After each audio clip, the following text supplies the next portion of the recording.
Vamos começar então com uma palavra de oração. Senhor, nós te louvamos, ó Pai, nós te adoramos nessa manhã e te agradecemos, ó Pai, porque sabemos que o Senhor está presente nas nossas vidas, Senhor. Pai, nós pedimos agora que em nome de Jesus, ó Deus, a tua palavra que vai ser lida e estudada, e ela não volta vazia, que o Senhor cumpra o teu propósito nas nossas vidas através da tua palavra, Senhor. Pedimos, ó Pai, que o teu Santo Espírito agora tenha total liberdade de passear no nosso meio, nos lares, ó Pai, que estão aqui presentes, ó Deus, nos lares de todo o teu povo que está espalhado nesse momento, Senhor, estudando a tua palavra em todos os lugares desse planeta.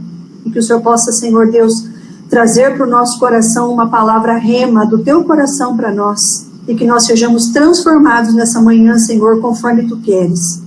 Senhor, que em nome de Jesus o Senhor possa despojar agora, Senhor, de todo o nosso eu, que nós possamos colocar tudo agora, Senhor, aos teus pés, para que o Senhor, ó Deus, possa nos encher de ti mesmo, Pai. Perdoa os nossos pecados, limpa-nos, Senhor, purifica-nos, que a nossa mente e o nosso coração agora estejam preparados para receber o que o Senhor tem. Em nome e para a glória de Jesus nós oramos e nós já te agradecemos. Amém, Senhor. Queridos, nós começamos a semana passada, então, Gênesis capítulo 37, né? Que vai adentrar ali sobre a vida de José. O que nos interessa, na verdade, não é a vida de José, mas sim a vida de Judá, né? Porque nós estamos caminhando com a aliança, o pacto de Deus na vida do seu povo. Começamos lá em Adão, Noé, caminhamos até Abraão, Isaac, Jacó, e estamos agora, né, chegando nos filhos de Jacó. Embora a aliança de Deus seja com todos os filhos de Jacó, mas especificamente ela caminha com Judá, né? Então nós vimos aí, só recapitulando rapidamente, Jacó, então, no capítulo 37, habitava com a sua família nas terras de Canaã. E José tinha 17 anos quando ele foi vendido, né? E quem teve a ideia de vender, quem assumiu essa liderança entre os irmãos, foi Judá. Isso está descrito lá nos versículos 26, 27 e 28 do capítulo 37. Bom, enquanto então José caminha para o Egito, para ser vendido com 17 anos de idade, nós temos aqui um capítulo na Bíblia, lá em Gênesis 38, que é um capítulo específico sobre Judá, né? E o interessante é que esse capítulo ele vai percorrer aí quase 22 anos e vai nos mostrar algumas coisas interessantes sobre a vida desse homem. Não vou me alongar muito nesse capítulo, nós vamos nos ater àquilo que nos interessa, então. Então, esse capítulo interrompe a narrativa de José para especificar o que vai acontecer com este homem Judá, né? Queridos, já logo no versículo 1 do capítulo 38, a Bíblia nos diz assim: aconteceu por esse tempo que Judá se apartou de seus irmãos e se hospedou na casa de um adulamita, chamado Ira. Ali viu Judá, filha de um cananeu chamado Sua. Ele a tomou por mulher e a possuiu. O que a gente vê aqui? A descida geográfica de Judá também é a sua descida espiritual. Na verdade, a descida espiritual dele já começou muito antes disso, mas ele vai descer mais ainda, né? Ou seja, se afastar do Senhor, do temor do Senhor. Aonde habitava Judá? Com a sua família no Hebrom. Está lá no capítulo 35, versículo 27. O Hebrom, queridos, fica a 1000 metros acima do nível do mar. Ele vai para as regiões de Adulão. E Adulão é um lugar conhecido porque foi lá que Davi se escondeu. Lá na frente, um descendente de Judá. Ele vai para Adulão, que na verdade ele está descendo as montanhas do Hebrom. Então é uma descida geográfica, mas também é uma descida na sua vida espiritual diante de Deus, né? Judá, quando se aparta da sua família, quando ele sai dali, ele está o quê?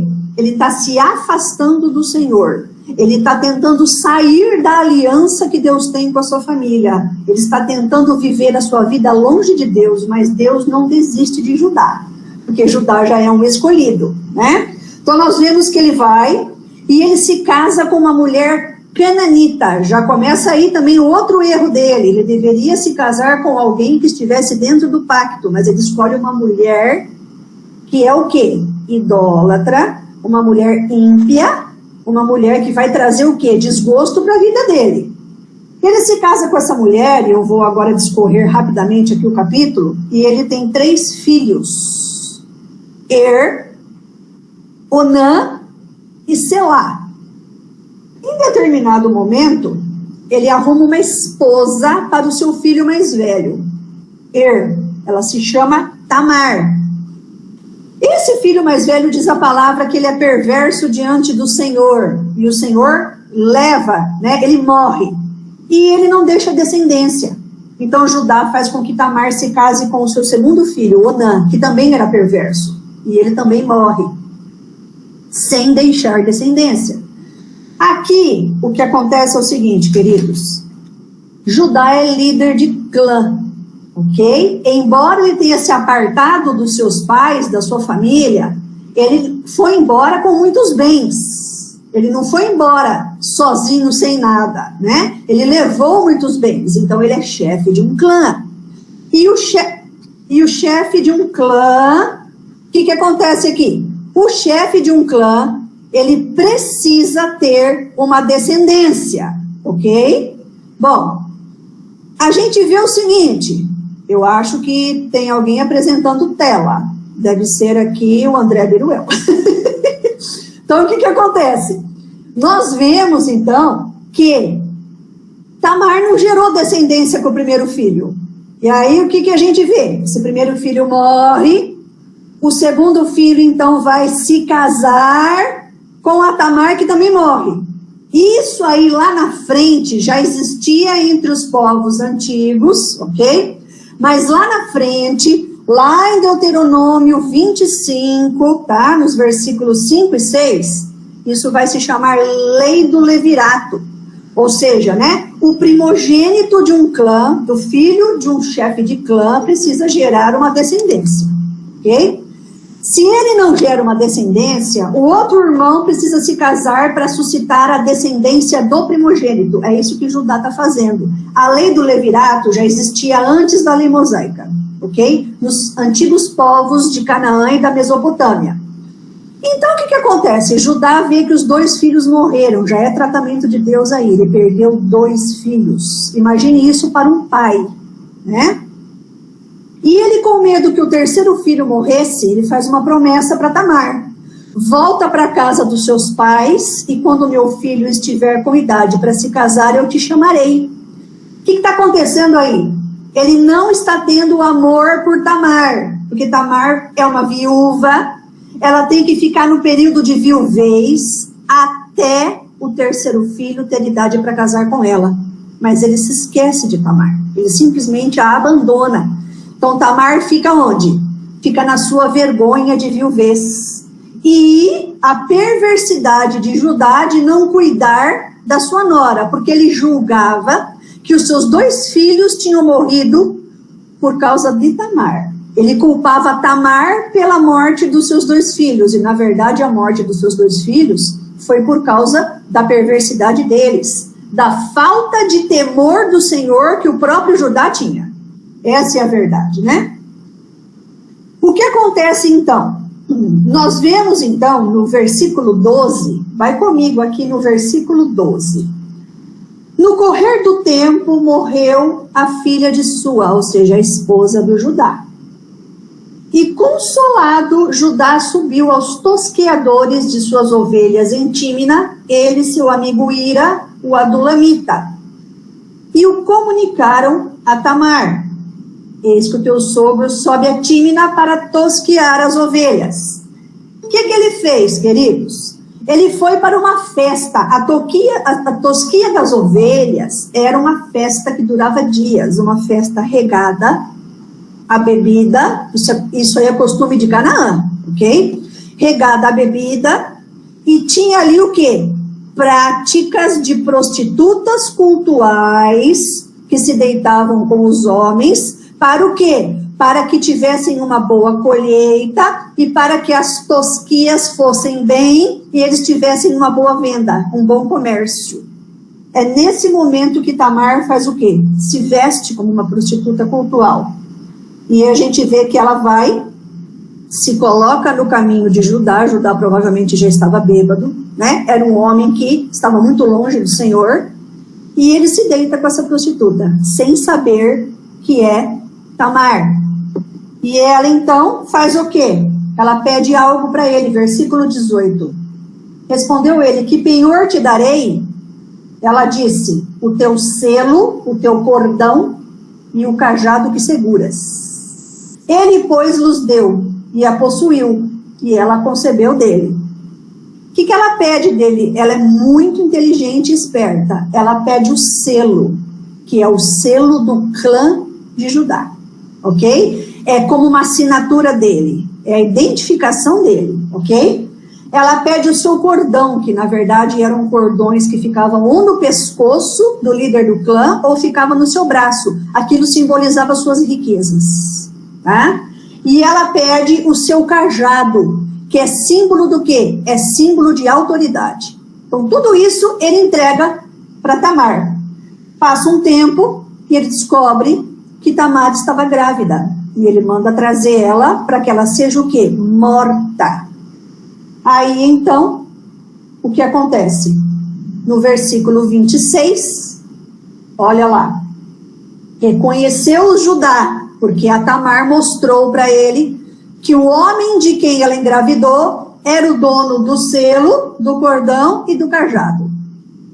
O que diz o versículo 26? Reconheceu Judá e disse: mais justa é ela do que eu, porquanto não a dei a selar, que é o terceiro filho, e nunca mais a possuiu.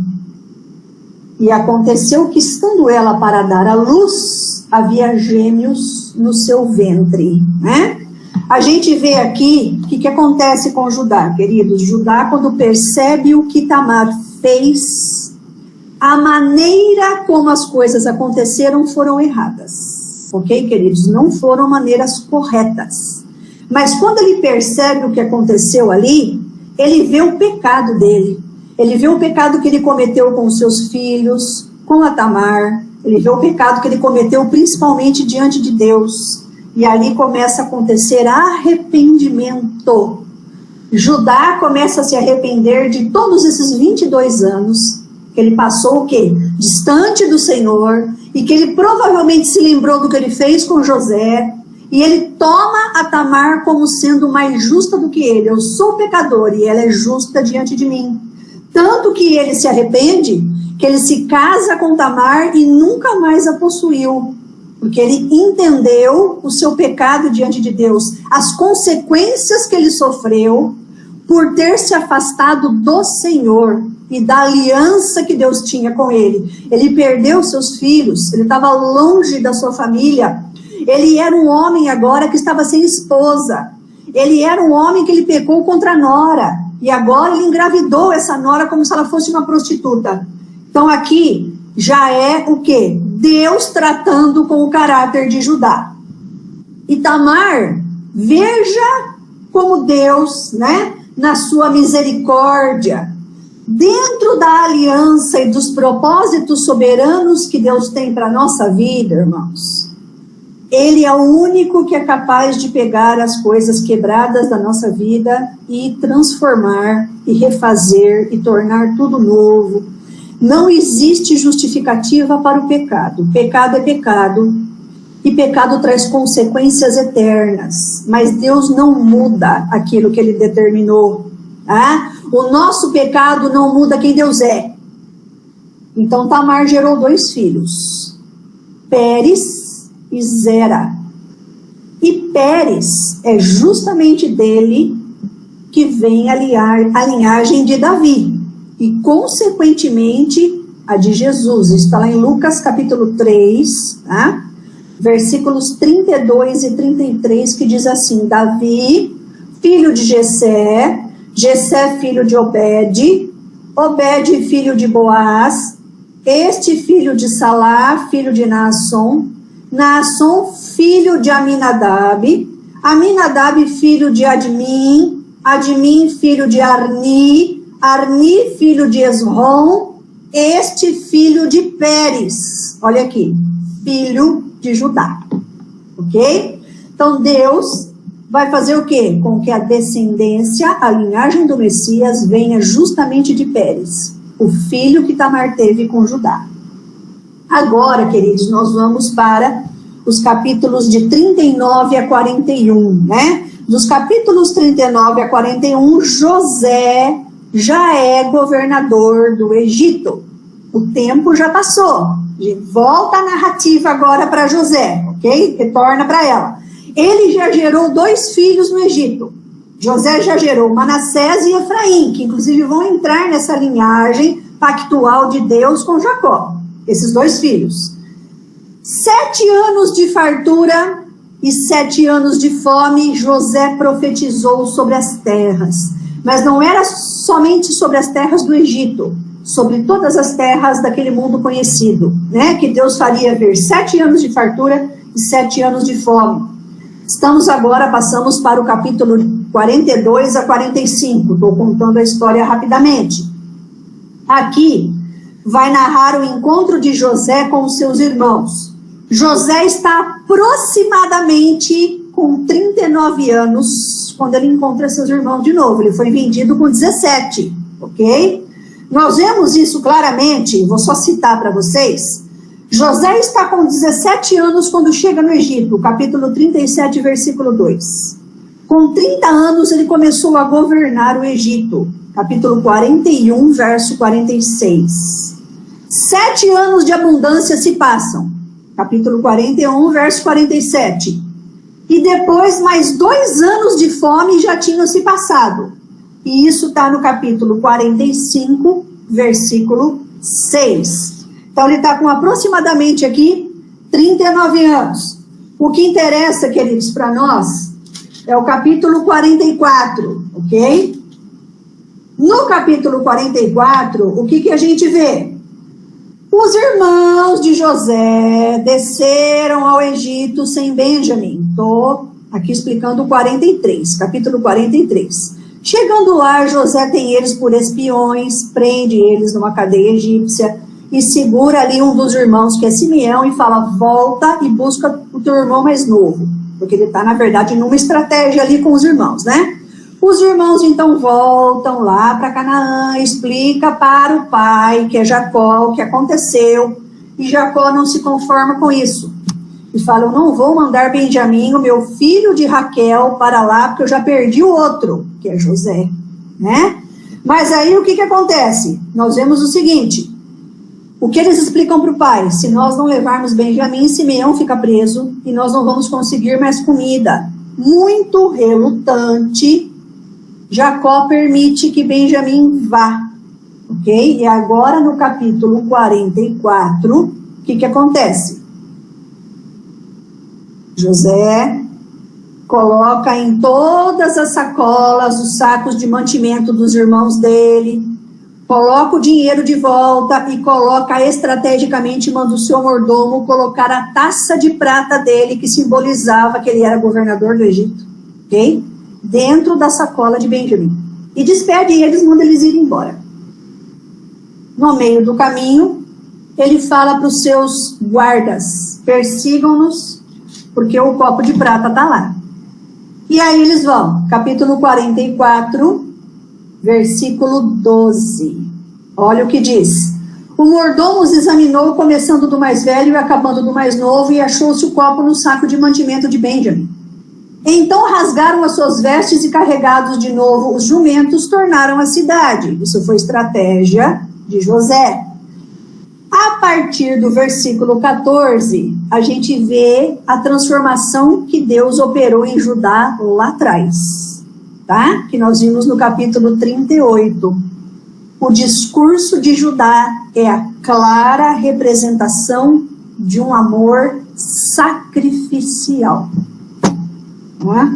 Então vamos lá, versículo 14, então, diz assim: e chegou Judá com seus irmãos à casa de José. Este ainda estava ali e prostraram-se em terra diante dele, se curvaram. Versículo 16, vou dar umas puladas aqui, tá? Então disse Judá: que responderemos a meu senhor, que falaremos, e como nos justificaremos? Achou Deus a iniquidade de teus servos. Sabe o que ele está fazendo aqui? Ele está confessando a iniquidade deles quando venderam José. É isso que ele está fazendo. José está entendendo o que Judá está falando, né? Eis que somos escravos de meu senhor, tanto nós como aquele em cuja mão não se achou o copo. Judá não sabia quem era José, mas José entendia o que Judá estava falando. Aí nós vemos o versículo 18. Então Judá aproximou-se dele e disse: ah, Senhor meu, rogo-te, permita que teu servo diga uma palavra aos ouvidos do meu senhor, e não se acenda a tua ira contra o teu servo, porque tu és como o próprio faraó. E aqui começa a defesa de Judá. Aqui Judá começa a se arrepender, e ele começa a defender o seu pai, os seus irmãos, ele começa a defender Benjamim. Ele não se defende, ele se coloca na posição de pecador e transgressor, mas ele vai se colocar na brecha pela vida da sua família, né? E ele enfatiza a preocupação com seu pai. Olha o versículo 31. Vendo ele que o moço não está conosco, morrerá. Ele está falando do pai. E teus servos farão descer as cãs de teu servo, nosso pai, com tristeza à sepultura. Porque teu servo se deu por fiador por esse moço, para com meu pai, dizendo: se eu não tornar a trazer-te, serei culpado para com meu pai todos os dias. O que ele está falando aqui, Judá, está lá descrito no capítulo 43, versículos 8 e 9, quando ele fala assim para Jacó: deixe Benjamim ir comigo, antes de ir para o Egito, né? Porque eu tomo toda a minha vida e a vida da minha família e coloco nas tuas mãos. Se eu não trouxer Benjamim de volta, faça comigo, ele fala para o pai dele, o que bem o Senhor quiser, e com a vida da minha família também. Eu serei responsável por ele. Ele está dizendo literalmente aqui, Judá: serei um penhor pela vida de Benjamim. Vocês estão vendo aqui um amor de troca sacrificial, de colocar-se no lugar. É isso que o descendente de Judá faz lá na frente, né, queridos? Nós sabemos disso, né? O Senhor Jesus. Então Judá entrega a sua vida e a vida de seus filhos nas mãos de seu pai. Ou seja, ele se responsabiliza por toda a vida da família. Ele se coloca no lugar aqui de protetor, de penhor. É assim que ele se coloca. Versículo 33, estou no capítulo 44 ainda. Agora, pois, fique teu servo em lugar do moço. Vamos fazer uma troca aqui. Ele está falando para o governador: deixa Benjamim voltar e eu fico no lugar dele, por servo de meu senhor, e o moço que suba com meus irmãos. Porque como subirei eu a meu pai, se o moço não for comigo, para que não veja eu o mal que a meu pai sobrevirá.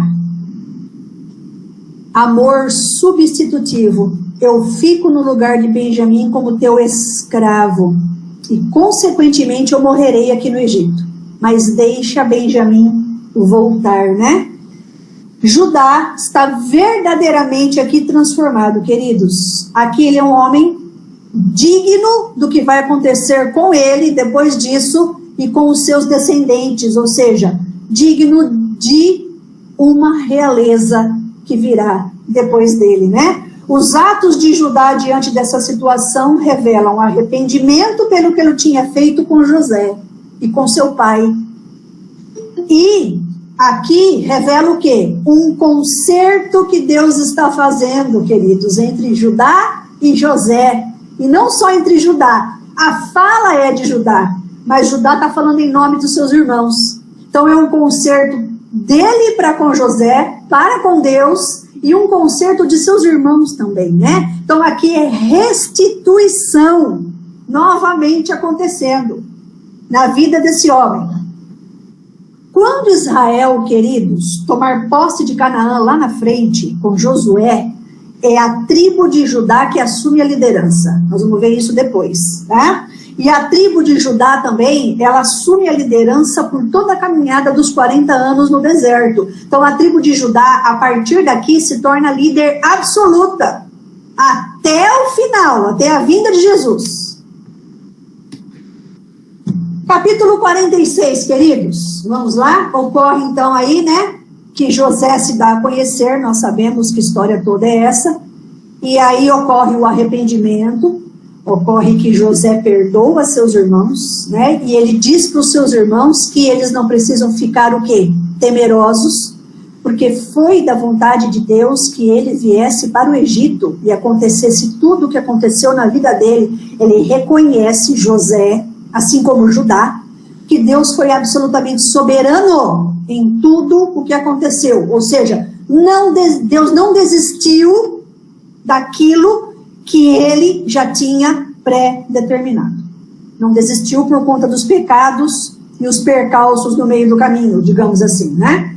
Capítulo 46, então, versículo 1. Partiu, pois, Israel com tudo o que possuía, agora Israel aqui é Jacó, né? E veio a Berseba, ou seja, ele saiu do Hebron, foi para Berseba, ele está descendo em direção ao Egito, e ofereceu sacrifícios ao Deus de Isaque, seu pai. O que ele faz então? Ele descobre que José está vivo, José manda trazer sua família para o Egito, para cumprir os trâmites da aliança de Deus com Abraão, quando ele fala no capítulo 15 que a descendência dele será peregrina e escravizada no Egito por 400 anos, mas sairá de lá e voltará para Canaã. Então isso é para cumprir essa parte da aliança, né? E ele faz o quê? Jacó, chamado aqui de Israel, oferece um sacrifício a Deus. O que ele está fazendo? Consagrando sua família em santificação ao Senhor, agora com o arrependimento verdadeiro de todos. Ele está caminhando para o Egito e ele está dizendo: Senhor, te ofereço um sacrifício de sangue. Lembra que agora toda aliança é oferecida assim, né? A Deus, com sacrifício de sangue. Porque eu estou caminhando para o Egito com minha família, mas eu estou consagrando toda a minha família a ti. É isso que Jacó está fazendo. Versículos 2 e 3 do capítulo 6, ocorre uma reafirmação da aliança. Falou Deus, versículo 2, a Israel em visões de noite e disse: Jacó, Jacó. Ele respondeu: eis-me aqui. Então disse: eu sou Deus, o Deus de teu pai. Não temas descer para o Egito, porque lá eu farei de ti uma grande nação. Eu descerei contigo para o Egito e te farei tornar a subir. Certamente, a mão de José fechará os teus olhos. O que Deus está fazendo? Está dizendo o quê? Não temas, eu sou o Deus da aliança de Abraão e de Isaque. De ti farei uma grande nação. Não temas, porque eu sou contigo. O Egito vai cumprir os meus propósitos para o povo que eu separei. É isso aqui que Deus está dizendo. E na verdade, queridos, para fechar então esse capítulo, né? E irmos para a oração profética que Jacó faz sobre Judá, nós vemos o seguinte, lá em Êxodo capítulo 1, versículo 7, diz assim, ó: os filhos de Israel foram fecundos e aumentaram muito, e se multiplicaram e grandemente se fortaleceram, de maneira que a terra se encheu deles. Está falando aqui do Egito, né? Deus está falando: eu irei com você. E certamente, Jacó, eu te trarei de volta. Ou seja, trará a família de volta, né? O crescimento do povo no Egito, queridos, fazia parte da aliança de Deus com o seu povo. Por quê? Porque lá no Egito, eles estariam protegidos como povo de identidade exclusiva de Deus. Lá nas terras de Gósen, que foi para lá que José os levou. Faraó disse: leva tua família, José, para as terras de Gósen. As terras de Gósen, queridos, elas eram o quê? Na verdade são ainda, né? Elas são ali no delta do Nilo. É uma região fértil.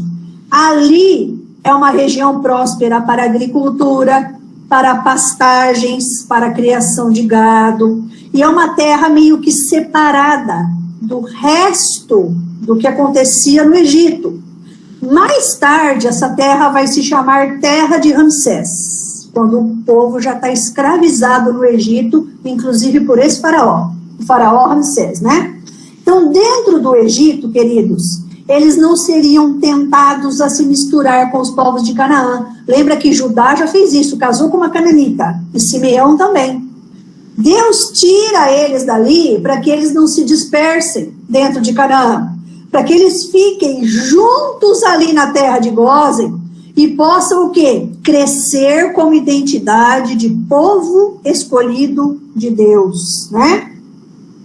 E a gente vê o seguinte também: o propósito de Deus em levá-los para lá é fazer com que eles se multiplicassem. Provavelmente eles se multiplicariam em Canaã, mas misturados com o povo de Canaã. Era isso que Deus não queria. Eles se multiplicaram dentro do Egito, mas eles se multiplicaram como povo de Deus, dentro da nação de Israel. Então ali a gente vê que na verdade é o embrião da nação de Israel que está nascendo ali, né? O versículo 27 do capítulo 46 diz assim: e os filhos de José que ali nasceram no Egito eram 2. Todas as famílias da casa de Jacó que vieram para o Egito foram 70. Atos capítulo 7, versículo 14, diz que 75 pessoas estavam no Egito nesse momento da família de Jacó. Isso inclui todos os que foram, e isso inclui também os descendentes de José, porque provavelmente José já tinha netos, provavelmente, tá?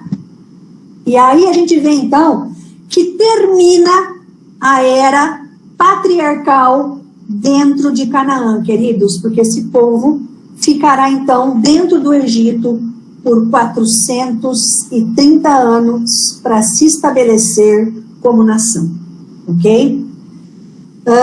Capítulo 49 agora, vamos para lá, né? Capítulo 49, as bênçãos proféticas de Jacó. Jacó está prestes a morrer, versículo 1.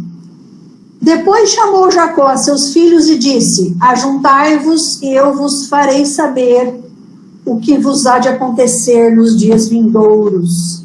Nós vemos aqui o que, queridos? Jacó passou 17 anos morando no Egito, tá? 17 anos morando no Egito.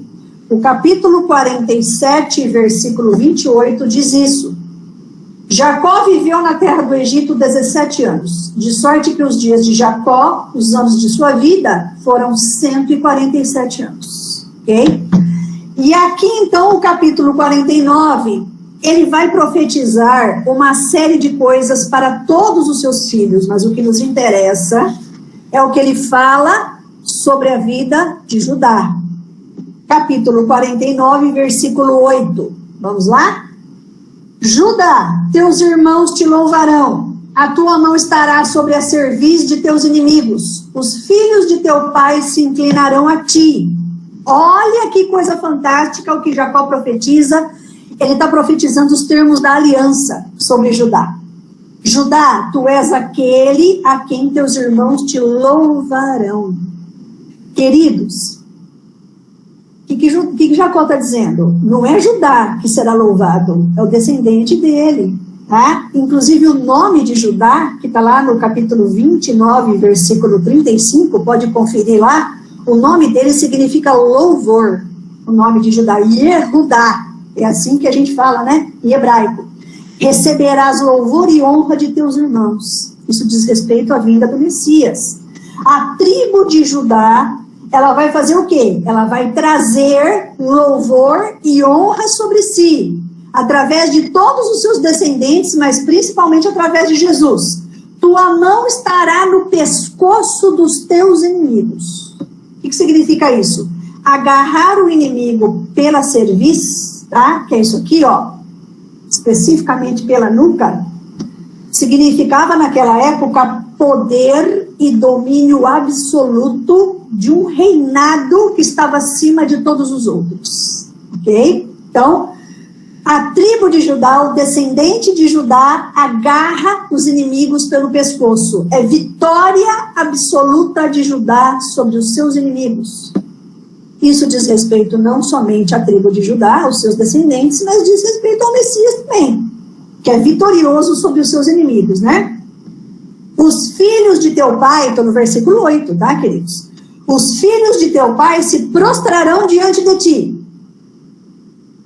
Queridos, Judá reinaria em absoluto. Todos se prostrarão diante do seu reinado. Olha o que diz Filipenses 2, versículo 10. Para que ao nome de Jesus se dobre todo o joelho, nos céus, na terra e debaixo da terra. Isso é uma profecia messiânica de Jacó sobre a descendência de Judá. Final do versículo 8, os filhos de teu pai se inclinarão a ti. Todo joelho se dobrará diante do descendente de Judá. Vamos para o versículo 9. Estou correndo um pouco por causa do tempo. Então vamos lá, capítulo 49, versículo 9. Judá é leãozinho, da presa subsiste, filho meu. Encurva-se e deita-se como leão. E como leoa, quem o despertará? Judá será como um leão jovem. O leãozinho aí é leão jovem, com agilidade, com esperteza, mas sempre amadurecendo para o quê? Para ser cada vez mais ágil e se tornar o rei das florestas, né? Interessante que o leão, até hoje, se nós formos analisar, ele é considerado o rei das selvas, né? O rei da natureza em absoluto, vem daí, ok? Desse texto bíblico. Então ele é forte, ele é ágil, mas ele também é o quê? Ele é como um leão que já está adulto, que está amadurecendo, se tornando adulto, soberano sobre todos os outros, que sabe como o quê? Como agarrar uma caça, que sabe como dominar, porque o leão macho domina sobre todas as leoas e os seus filhotes. Isso na natureza, ok? Ele é absolutamente soberano sobre todos eles. E aí, ele está comparando a tribo de Judá dessa maneira. Ele se deita, ele se agacha para descansar, para ficar na espreita. E ninguém se atreve a chegar perto dele. Por quê? Porque ele tem domínio. Judá terá domínio absoluto sobre tudo. Ninguém se atreve a atacar Judá. Vai pensando nisso como sendo o seu descendente, né? E o interessante, queridos, aqui, é que o estandarte, tá? A bandeira, ok? Da tribo de Judá, ela possui um leão com uma coroa e um cetro. Nós vamos ver isso mais para frente de novo, em detalhes, né? O brasão de armas, ou seja, queridos, a bandeira de Jerusalém, tá? Estou falando agora nos dias de hoje, século 21. Ela possui um leão no seu emblema, porque justamente o leão é o símbolo da tribo de Judá. Então, por que o brasão de armas de Jerusalém, ou seja, né, a bandeira da cidade tem o leão? Porque Jerusalém é a capital de Judá, até os dias de hoje. Quem habita lá, a maior parte dos moradores que estão lá, são descendentes da tribo de Judá. Ok? E a gente vê um texto aqui, Apocalipse 5:5, que é conhecido, que diz assim: Todavia um dos anciãos me disse, não chores, eis que o leão da tribo de Judá, a raiz de Davi, venceu para abrir o livro e os seus 7 selos.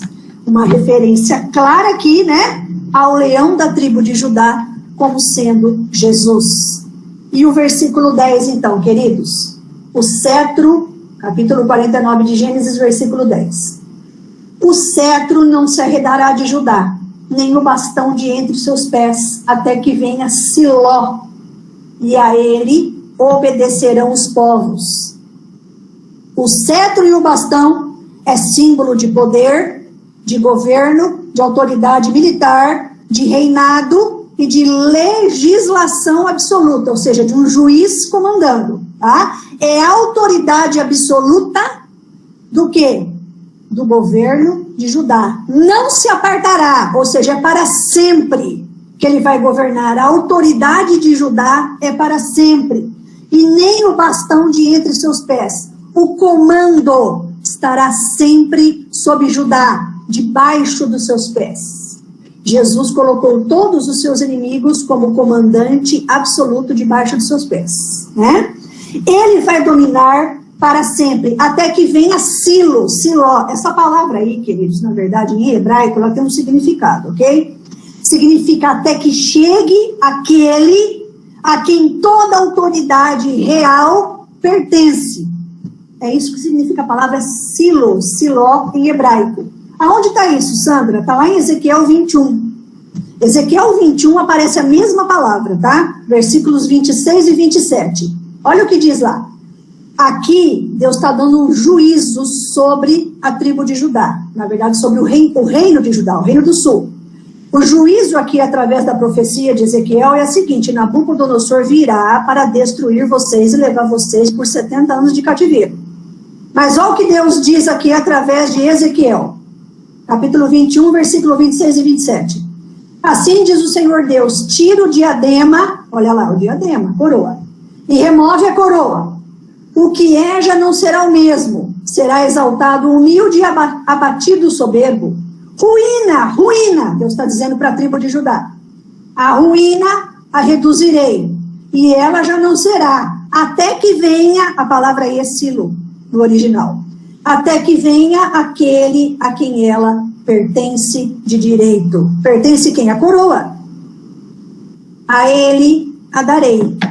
Então esse Silo aqui, que aparece no versículo 10 do capítulo 46 de Gênesis, é a pessoa de Jesus. Até que venha aquele que tem o quê? O direito absoluto de reinar e usar a coroa e o bastão. Queridos, tudo isso aqui é profecia sobre o Messias, né? E finalmente vamos agora para os versículos 11 e 12. Ele amarrará o seu jumentinho à vide e o filho da sua jumenta à videira mais excelente. Lavará suas vestes no vinho e a sua capa em sangue de uvas. Os seus olhos serão cintilantes de vinho e os dentes brancos de leite. É uma profecia sobre a salvação que Jesus viria trazer através do seu sangue, ok? Mas ao mesmo tempo mostra o seu triunfo absoluto sobre todos os seus inimigos e o seu reinado absoluto e abundante sobre todas as nações. Aqui é uma profecia da primeira e da segunda vinda de Jesus. A gente vê isso claramente, queridos, quando nós vamos para Isaías, tá? Capítulo 63, eu não vou ler porque nós não temos tempo. Leia Isaías 63, dos versículos de 1 a 6.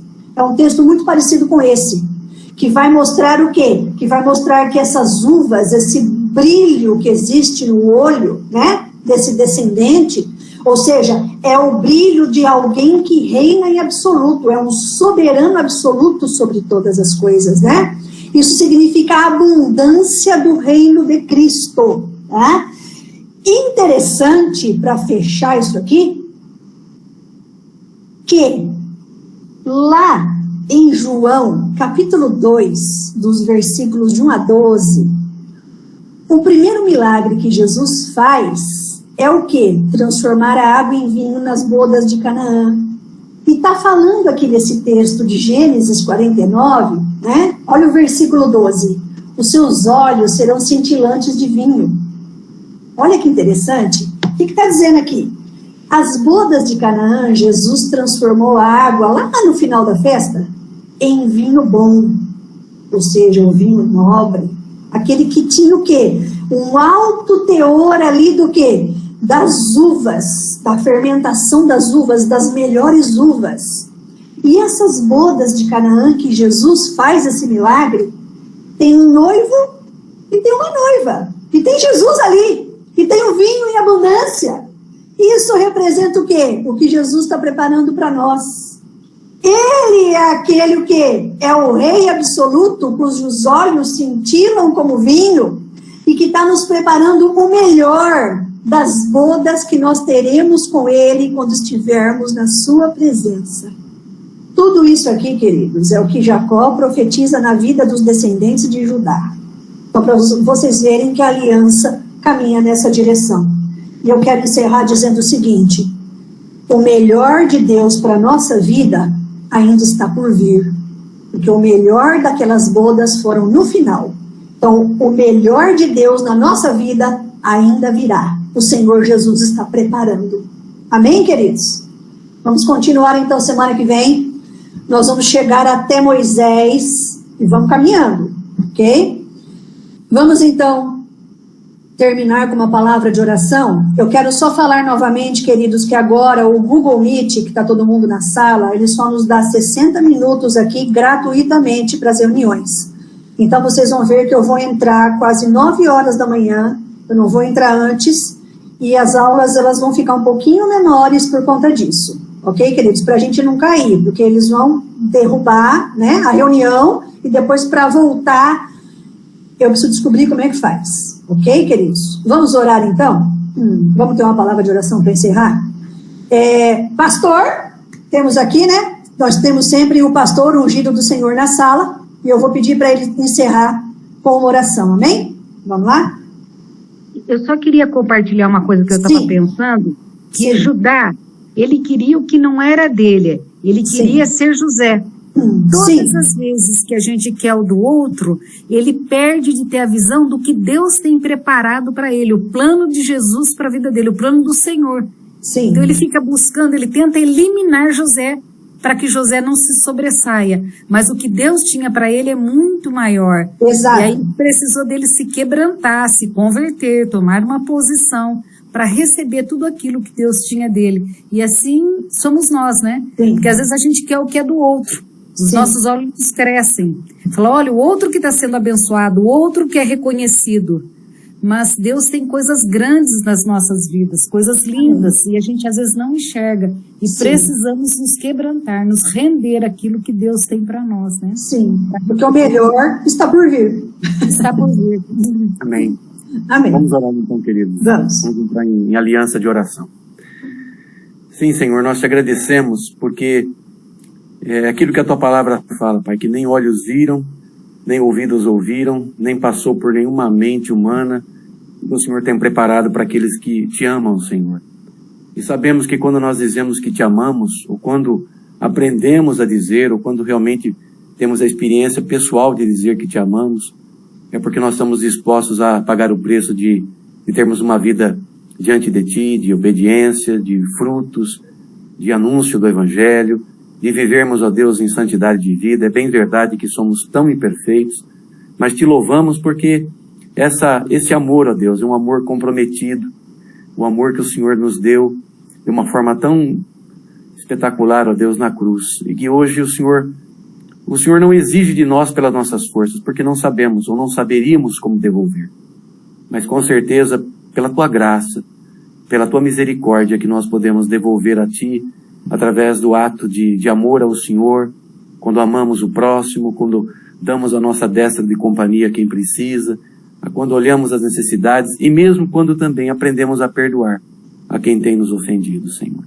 Obrigado pela bênção do teu amor, pela tua palavra que é viva. Obrigado por esse tempo de aula, de ensino, e que o Senhor possa continuar falando aos nossos corações. Muito obrigado pelo teu grande amor. Fica conosco. Te agradecemos por esse tempo, por esse domingo, em nome e para a glória do Senhor Jesus. Amém, Senhor. Amém. Amém.